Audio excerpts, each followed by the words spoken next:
This is going to be a beginner's guide to creating a horizontal navigation. So first I have a CodePen set up with my HTML on one side and my CSS on the other. So we have a UL element inside a nav element.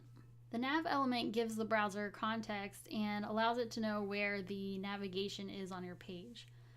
You would use this in your headings where you have your main site navigation, but also in the footer if you include a navigation down there as well, or your sidebars. I'm going to remove all of the CSS to show you what this will look like. So this starts with a basic list that is vertical with bullets. So I'll paste back in our styling and we'll go through it line by line. First we have a wildcard selector which selects every element on the page. By default, box sizing is set to content box. When it's set to content box, the width of an element is its width property plus any padding plus any borders. If you set it to border box, the total width of an element is just its width. The padding and the borders are included in the width. So if we comment this out, you'll be able to see the difference. So this is actually 1100 pixels. And then if we take out this comment really quick, you can see that it shifts back, now making it 1000 pixels. Next we just have some basic styles for our text and for the background of the navigation. After that, we've set margin and padding to 0 and list style to none to get rid of all default styles for a list. So to better show you what's going on here, I'm going to comment out the styles in both sections.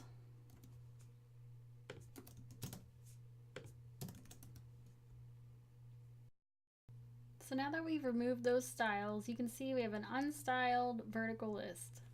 We've gotten rid of the padding and margins around our list. We've gotten rid of the bullets, but we want to make this horizontal.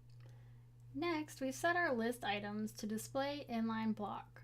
Inline block elements are like inline elements, so they go with the flow of text, but they can have a width and a height. So you can see now that they're all sitting next to each other with just a space in between. So the next section is our A tags in our navigation.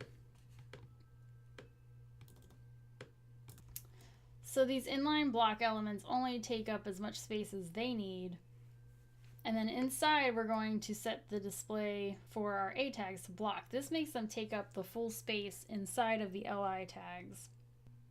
We've added 10 pixels of padding to each link to make them bigger, but you can actually make them bigger or smaller by changing your padding. The rest of the properties should be pretty familiar to you. We have the text decoration set to none to get rid of the default underline that is usually on links.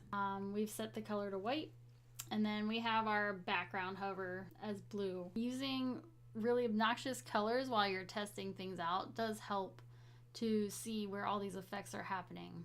The only other thing I want to talk about with this is that you do notice that there is a space in between each of these.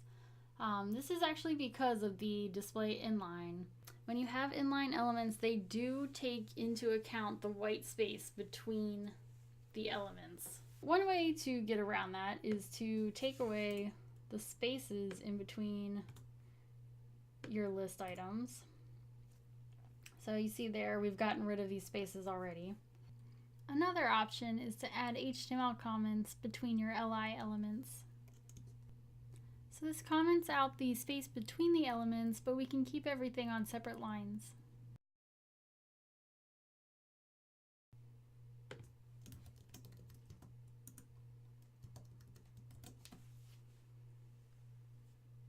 There we go. So the other option is to use CSS only without updating your HTML at all. So you can set your font size to 0 on your UL, which is where those spaces are. So they're in the ULs in between all the LI elements. You can see it's actually gotten rid of our spaces. And then to actually make our link tag show up again, you put the font size back into the LI tags. It's really up to you what you use to get rid of the spaces in between your inline elements.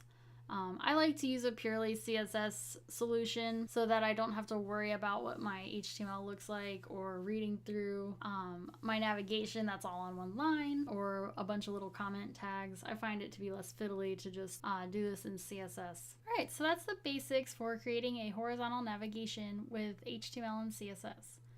If you have any questions, reach out to your instructor or post to the discussion boards.